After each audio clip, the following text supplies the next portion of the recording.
I watched television Sunday night with my wife. There was a movie called Selma, and Oprah Winfrey had something to do with it because she was in it.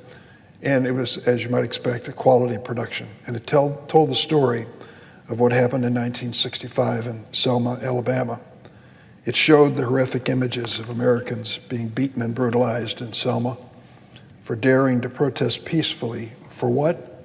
For the right to vote. Fewer people know about Turnaround Tuesday.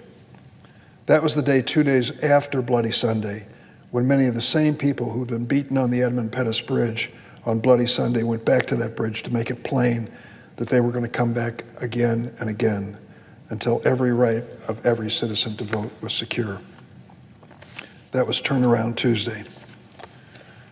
I had a lucky experience. John Lewis, the late John Lewis, who marched across that Edmund Pettus Bridge and almost gave his life in the process, took me one foggy Sunday morning for a walk across the Edmund Pettus Bridge. And he told me what he remembered from that day. I've seen pictures over and over again. There he is in his white raincoat with a backpack, marching at the front of the line, and how he was bashed in the head by either a trooper or someone who came along trying to stop him from the march. He almost died as a result of it. It was something I'll never forget, and I feel blessed that I had that experience. And then there was the vote on the floor yesterday. What a disappointment. Today, I want to say, is Welcome Back Wednesday. Welcome back to a fight to preserve voting rights that has never ended. It didn't start on that bridge in Selma, and it won't end in this chamber in Washington. This battle is going to continue because there are those people who know that if you want to control America politically, you've got to control those who vote. We saw it after the Civil War when we ended slavery, and African Americans initially had an opportunity to lead, to vote and lead in southern states. And then I'm sad to report my political party, the Democratic Party at that time, was part of initiating the Jim Crow laws, which made it difficult, if not impossible, to vote. And the battle was on. And it being waged to this day about whether or not African Americans will have a right to vote. Make no mistake, when Republicans come to the floor and go through these long, elaborate explanations of why a coordinated effort by Republican legislatures in 20 different states is just good government, I think they know better. It is not good government, and it's not good for the people of those states, particularly if you're a minority. Well, this fight to prevent billionaires from buying elections, to root out corruption in government, didn't end with that filibuster yesterday. Republicans succeeded in delaying this debate for a time, but they're not going to derail it.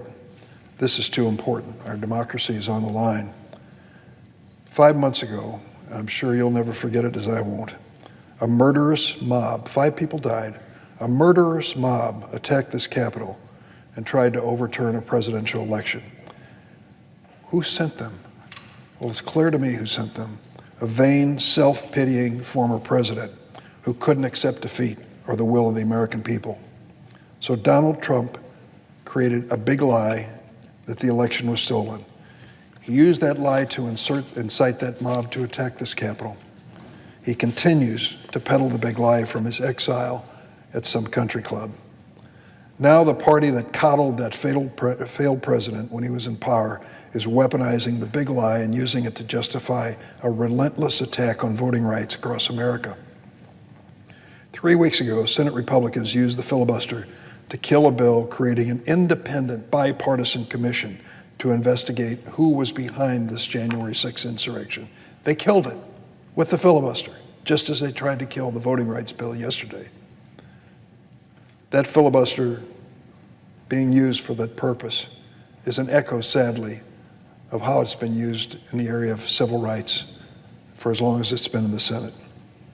This big lie is metastasizing, and instead of stopping it, our Republican colleagues are using all their leverage in the Senate to prevent us from confronting it and halting the damage. The cloture vote yesterday was day one in the fight to preserve voting rights and democracy. It wasn't the end of the story. Welcome to day two. We mean to keep marching until we cross that bridge and stop this assault on our democracy and put an end to the big lie once and for all. I yield the floor, suggest the absence of a quorum.